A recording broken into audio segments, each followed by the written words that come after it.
홈팀 라요 포메이션은 4-4-1-1이며 홈에서 강한 압박과 측면 전개를 통해 경기를 풀어가는 팀이다. 이시 팔라조는 드리블 돌파와 컷인을 기반으로 하프스페이스에서 찬스를 만들어내며 호르헤 대 프루토스는 폭발적인 스피드를 활용해 빠른 침투와 크로스로 공격을 이어간다. 우나이 로페즈는 중원에서 템포 조율과 전방 배급을 책임지지만 상대 압박 강도가 높아지면 간헐적인 실수로 흐름이 끊길 위험이 있다. 특히 홈에서는 활동량을 앞세워 상대 진영을 압박하는 패턴이 잘 드러나지만 공격 루트가 특정 선수들에게 집중되면 단조로워지는 약점이 반복된다. 원정팀 셀타비고 포메이션은 3-4-3이며 전환 속도를 앞세운 역습 전개가 주 무기다.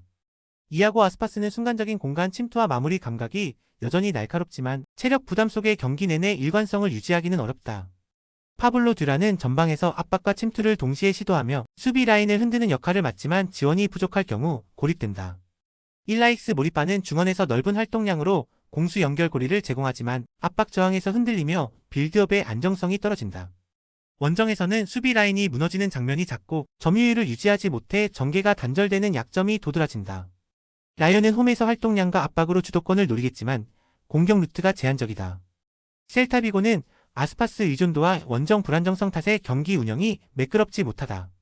결국 두 팀 모두 확실한 승부처를 만들지 못한 채 루즈한 공방이 이어질 가능성이 크다. 무승부와 언더 조합으로 접근하는 것이 가장 합리적인 선택지다.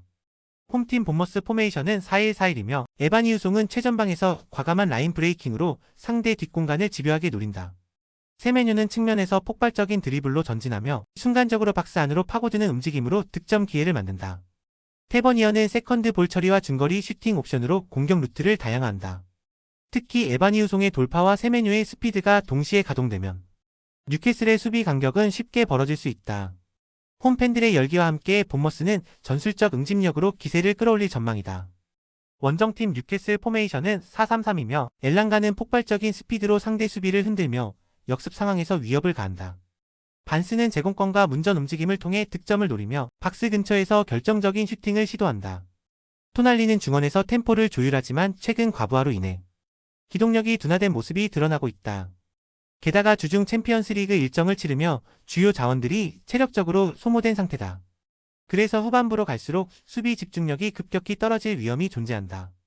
본머스는 홈의 자신감과 공격 자원들의 활발한 움직임을 통해 뉴캐슬의 수비를 파고들 수 있다. 반면 뉴캐슬은 주중 일정의 여파로 체력 소모와 집중력 저하가 불가피하다.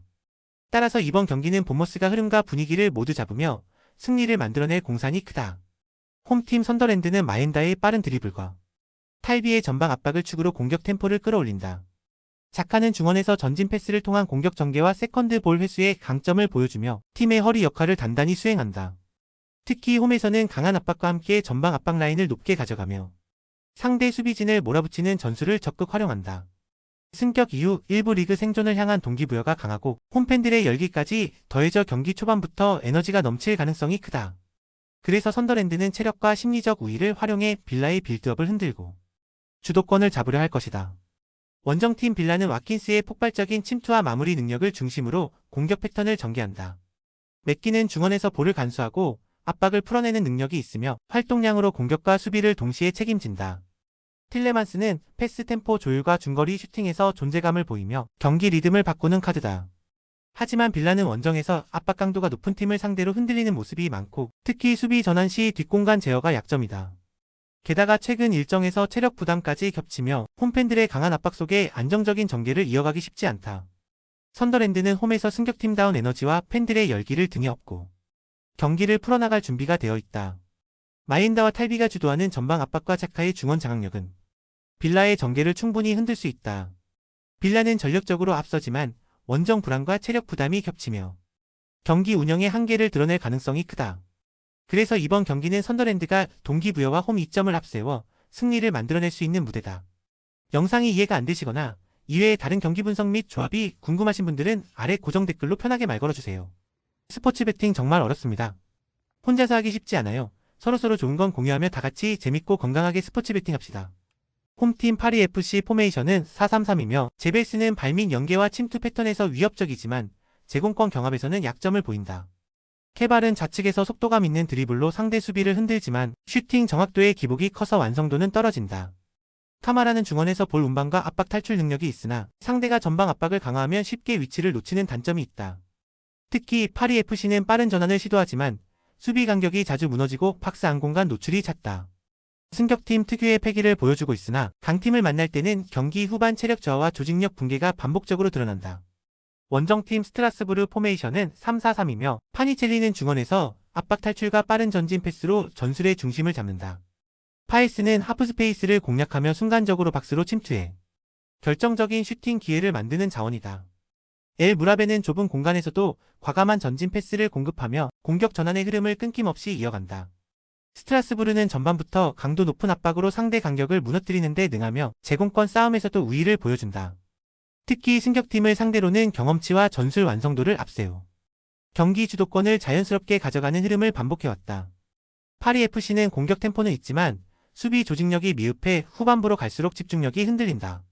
스트라스부르는 다양한 침투 패턴과 경험치에서 확실히 우위를 점하며 승부처를 가져올 준비가 되어 있다. 결국 이 매치는 스트라스부르가 주도권을 쥐고 승리를 챙길 가능성이 높은 흐름이라 판단된다. 홈팀 프랑크푸르트 포메이션은 4-2-3-1이며 버카르트는 전방에서 움직임을 넓히며 상대 수비를 흔드는 역할을 맡는다. 바오야는 이선에서 과감한 전진 드리블과 중거리 슈팅을 통해 공격 활로를 개척한다.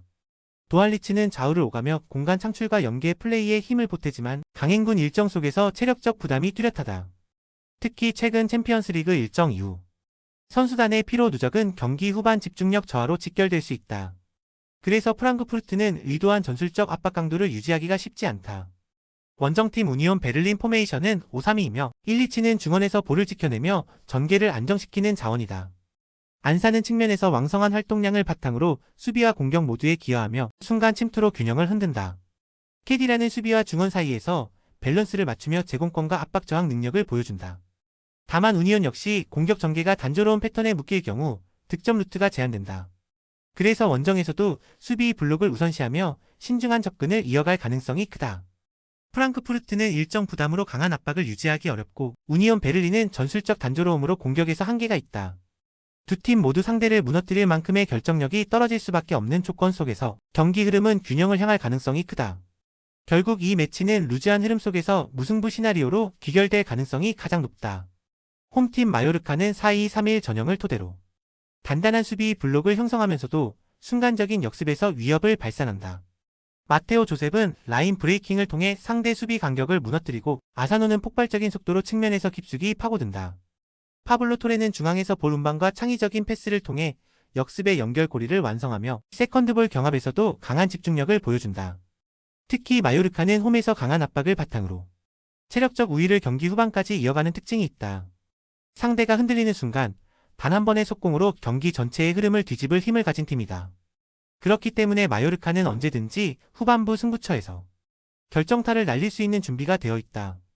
원정팀 AT 마드리드는 4-4-2 전형을 기반으로 전방 압박과 두 줄 수비를 유지하지만 최근 일정 누적으로 강도가 떨어졌다. 쉐를로트는 제공권과 포스트 플레이로 팀 공격의 핵심이지만 과부하된 체력으로 폭발적인 움직임이 감소하고 있다. 줄리아노 시메오네는 왕성한 활동량으로 공격과 수비를 오가지만 순간적인 침투 타이밍에서 세밀함이 떨어지고 있다. 파블로 바리우스는 중원에서 전환 속도와 압박을 지원하지만 연이엔 챔피언스리그 일정 소화로 기동력이 둔화되고 있다. 게다가 리버풀과의 챔스 일정을 소화하며 체력적 여유가 바닥난 상황이라 원정에서는 수비 집중력이 급격히 흔들릴 수 있다. 결국 AT 마드리드는 일정 부담이 전술적 안정감마저 무너뜨리는 결정적 약점으로 작용할 가능성이 크다. 마요르카는 홈에서 특유의 끈질긴 압박과 날카로운 역습으로 경기를 풀어나간다. AT 마드리드는 원정과 강행군 일정 속에 후반 집중력 저하가 불가피하다. 결국 이번 맞대결은 마요르카가 상대의 체력적 한계를 노려 승부를 가져갈 가능성이 높다. 이 경기는 후반부로 갈수록 홈팀의 주도권이 더욱 분명해질 수 있다.